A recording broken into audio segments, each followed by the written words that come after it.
17 ফেব্রুয়ারি থেকে রহস্যজনকভাবে নিখোঁজ রয়েছেন কাকসা ব্লকের অন্তর্গত পানাগড়ের বাসিন্দা এক ব্যবসায়ী গণেশ সাহা।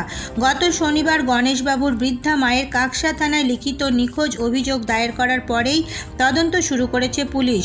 এছাড়াও জানা গেছে গত 17 ফেব্রুয়ারি গণেশবাবু ব্যাগপত্র নিয়ে বাড়ি থেকে বেরিয়ে যাওয়ার সিসিটিভি ক্যামেরার ফুটেজ পুলিশের হাতে তুলে দিয়েছে গণেশবাবুর স্ত্রী ও ছেলে।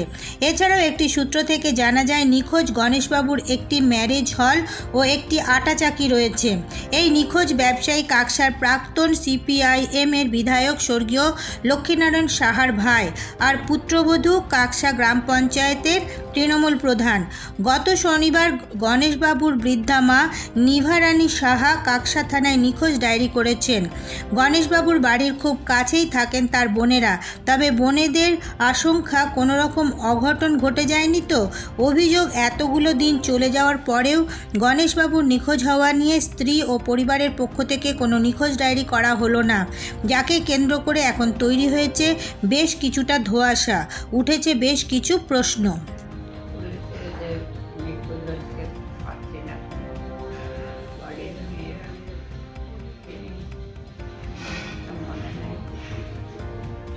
পনেরো তারিখ থেকে পাওয়া যাচ্ছে, ফেব্রুয়ারি থেকে পাওয়া যাচ্ছে না। আমি আটা আনতে গেছিলাম, তখন দেখলাম মেশিনে কেউ নেই, একটা ছেলে দাঁড়িয়ে রয়েছে।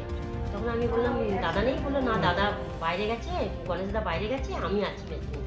তারপরে আমি চলে এলাম। চলে আসার পর তারপরে আমার মনটা, আমি ঘরে এসে বললাম আমার হাজব্যান্ডকে যে এরকম গণেশদা নেই।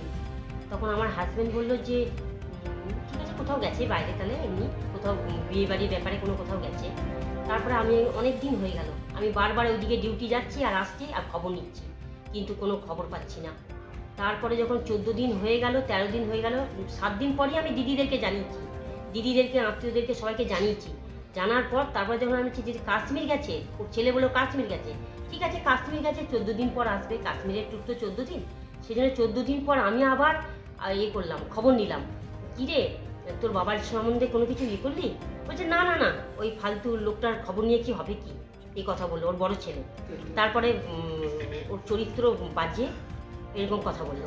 তারপরে আমি ছোটো ছেলের কথা বললাম, ছোটো ছেলেকে ফোন করিনি, ওর মাকে ফোন করলাম যে কী গো তোমার দাদা কোথায় গেছে গো, এতবার করে ফোন করছে লোক, আমাকেও ফোন করছে যে দাদার ফোনটা কেউ ধরছে না। তখন বলছে কেন, আমি যে লজ ভাড়া নেবে এরকম। তখন বলছে যে কেন তোর দাদা না থাকলে বা ভাইপোরা রয়েছে, ভাইপোদের কাছে লজ ভাড়া নিতে বল। আমি বললাম ও তাহলে ভাইপোরা লজ ভাড়া নিচ্ছে? বলছে হ্যাঁ।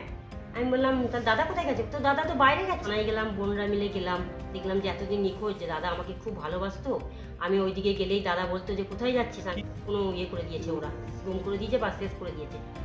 ওদের খুব বিশ্বাস করি না আমি। মিসিং ডায়েরি করুন, মিসিং ডায়েরি করলাম, করার পর তারপর আমরা মিসিং ডায়েরি করার পর আবার বড়বাবু বললো আমি দেখছি, যাই হোক আমি আপ্রাণ চেষ্টা করবো খোঁজার।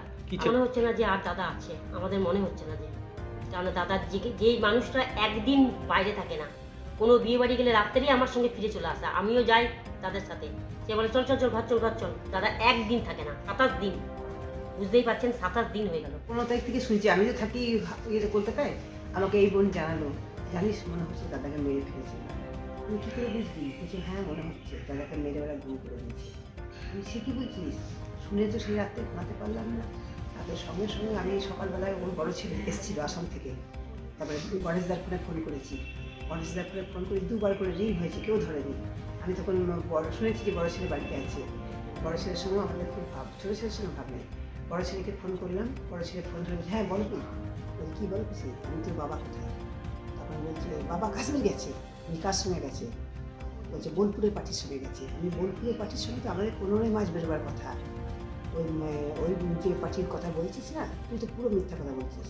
তারপর আমার হাজব্যান্ড আমার থেকে ফোনটা নিল, ফোনটা নিয়ে বললো গামলুকে বললো যে গামলু তুই তো পুরো মিথ্যা কথা বললি, তোর বাবার তো কাশ্মীর ঘোরা, এই তো বর্ধমানে আমাদের 31শে জানুয়ারি রাত্রি কোথাও গিয়ে থাকে না, লজ ওর জীবন, একদম লজ। কি মনে হয় আমাদের মনে হচ্ছে পুলিশকে জানিয়েছেন সেটা? হ্যাঁ জানিয়েছি আমরা।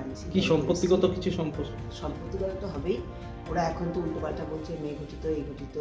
নিখোঁজ ব্যবসায়ী গণেশ সাহার স্ত্রী সাফাই এই রকম ঘটনা এর আগেও ঘটেছে, পরে আবার তিনি ঘরে ফিরে এসেছেন, এবারও সেটাই হবে। ঘটনার দিনে সিসিটিভি ক্যামেরার ফুটেজ পুলিশকে দিয়ে দিয়েছেন, যে কোনো তদন্তের মুখোমুখি হতে প্রস্তুত তারা। তবে এখন দেখার পুলিশি তদন্ত শুরুর পরে নিখোঁজ ঘটনা নিয়ে কি উঠে আসে। উনি বাড়ি থেকে ভোরবেলায় 4:30টার সময় বেরিয়েছে, 17 ফেব্রুয়ারি। ব্যাগ গুছিয়ে গেছে, 2টো ব্যাগ, একটা জামা কাপড়ে ভর্তি, একটা ব্যাগে মশারি, তার বিছানা চাদর, শ্যাম্পু, সাবান, সেন্ট, আয়না, চিরুনি সব কিছু নিয়ে বেরিয়েছে যে আমি কিছু দিনের জন্য ঘুরতে যাচ্ছি বাইরে।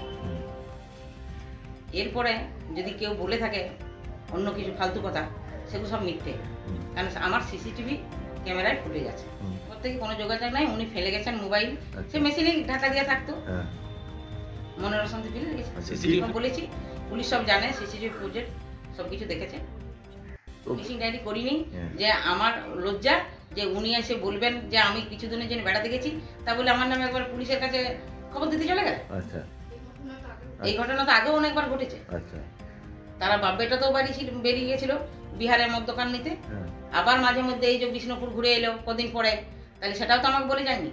সংসারে পারিবারিক অশান্তি সবারই হয়, সবারই হতে পারে, মানে এটা একটা স্বাভাবিক ঘটনা। স্বাভাবিক ঘটনা।